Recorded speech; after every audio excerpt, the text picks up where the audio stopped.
Hello, Dinky Kang Gang. Uh, Today's episode is going to be all about the flag you see right here, the flag of the people of Palestine.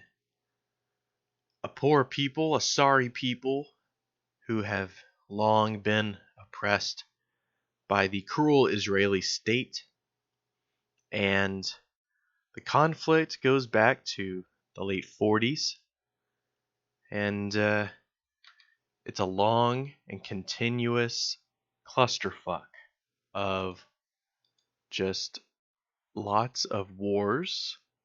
Of course, you have the State of Israel founded in 48, the Six-Day War in 67, the Yom Kippur War in 73, the First Intifada 87, the Oslo Peace Accords in 93, which fell apart into the Second Intifada.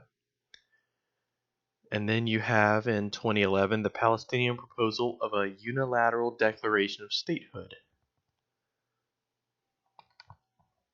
So the conflict is long, right? And the conflict is brutal. The Palestinian people weren't asked, nor did they consent to having the land formerly known as British Palestine to be carved up, part of it given to the Jewish people, and part of it given to the Palestinians. I don't understand why they couldn't have established a secular government that respected the religions of both people equally. They could have shared Jerusalem since they had in times past. The Jewish people could have controlled a certain amount of autonomy in the forms of how they govern their communities, and the Palestinians could do likewise.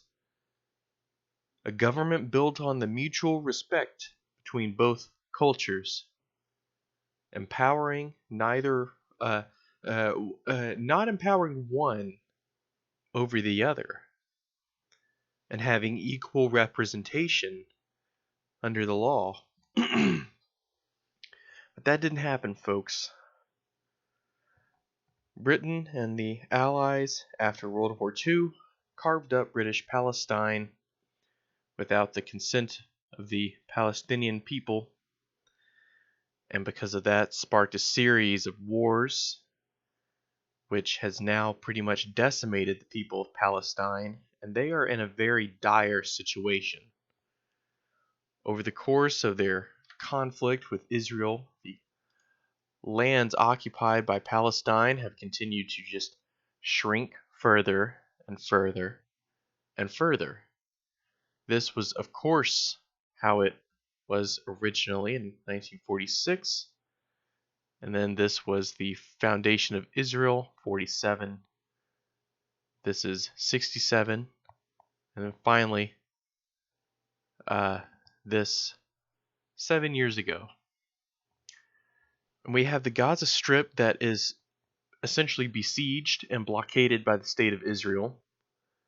The people there are in a situation that's so dire and the impoverishment so great that it's unimaginable, just the sheer level of cruelty imparted on these poor people. And then in the West Bank, you have these increasingly intrusive Israeli settlements that are being illegally propagated, as we can see according to this map, throughout the West Bank. Many countries have criticized these settlements. Many countries have criticized the walls and the checkpoints and the security points that all the Palestinian people are forced to go through. They're tired of being treated like second-class citizens in the society in which they live because they don't have freedom. And as it is right now, they don't have political representation. They don't have a voice. They are essentially prisoners, an entire culture of prisoners held captive by the state of Israel. Prisoners in their own land, and they have to watch slowly as their ancestral land is colonized by these Israelis. It's a sorry, sorry state of ordeals. And with Trump at the helm of the United States, and God knows what's going to happen with Israel and its elections with Netanyahu, but it's very unlikely that a progressive candidate would come along and would be supportive of peace with Palestine. So the outcome doesn't look very hopeful, folks, without some kind of foreign intervention.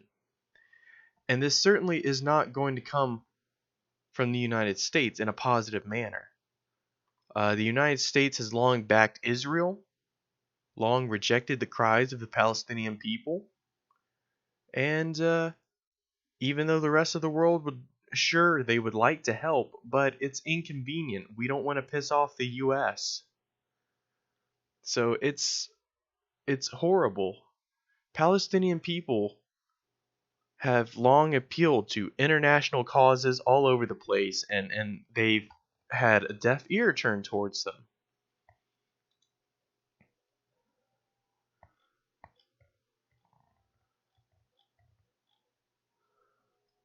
So all that being said, let's admit to ourselves that Israel-Palestine is a complicated issue. It's a complicated conflict to study, but it's ultimately one that is simple from a moralistic standpoint. If you stand against apartheid, because that's what it is, folks, when the Palestinians are second-class citizens in their own country and they're corralled like sheep, and they're besieged and bombed like animals, then what can you call that but apartheid? Um, when you have a society of apartheid, when you have a society of repression, it's easy to speak out against that. It's easy to denounce that. And I don't understand why in the United States it's a taboo to speak out against the state of Israel. Their actions against the Palestinians have been abhorrent, and they need to be held to task for that. And the United States has a significant role to play in our support of Israel. It could be argued that without our support, Israel would not have been able to subject Palestine to the sheer amount of oppression that they face on a daily basis. You have politicians come out like Alexandria Cortez, and she is sympathetic to the plight of the Palestinians. She doesn't really understand that much about it. Granted, she was running for office in a district in New York. So her immediate political concerns had to deal with her New York constituents. Her policy on Palestine, I don't expect anyone in the U.S. government to have that progressive of a outlook on Palestine, except for perhaps Ilhan Omar. But at least her outlook on Palestine and her compassion for them shines through despite her not really knowing that much about the issue. At least she just doesn't have this implicit gut reaction bias against Palestine and for Israel. So in part 2, we're going to criticize David Pakman a little bit more. But this part 1, I just kind of wanted to lay the groundwork, Israel-Palestine, the conflict, the issues, a great video to watch for everybody. It's a video by Vox, and it's a brief history of the Israel-Palestinian conflict. And that is a good little overview of this. So in part 2, talk about how David Pakman essentially throws Alexandria Cortez under the bus. Not quite as brutally in the manner he did Ilhan Omar, but still pretty darn brutal nonetheless.